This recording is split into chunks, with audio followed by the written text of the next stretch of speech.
22 থেকে 28 বছর বয়সটা খুবই অদ্ভুত একটা সময়।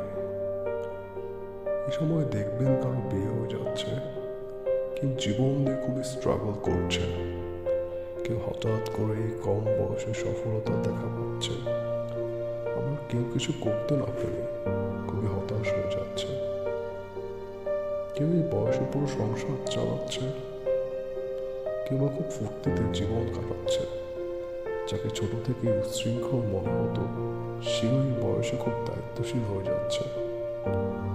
আবার যাকে ছোটবেলা থেকে খুব মেধাবী মনে হতো, স্কুল কলেজ সব জায়গায় সেরাদের কাতারে থাকতো, তারা অনেকের ভিড়ে হারিয়ে যাচ্ছে। আবার যাকে স্কুল কলেজের লাইফে কোনো দামই দিতেন না, সেও এখন খুব ভালো পজিশনে আছে, অল্পতে অনেক ভালো কিছু করে ফেলেছে। অথচ তার থেকে আপনার যোগ্যতা কোনো অংশে কম ছিল না। খুব আজব এই সময়, খুবই আজব এই 22 থেকে 28 বছর বয়সটা।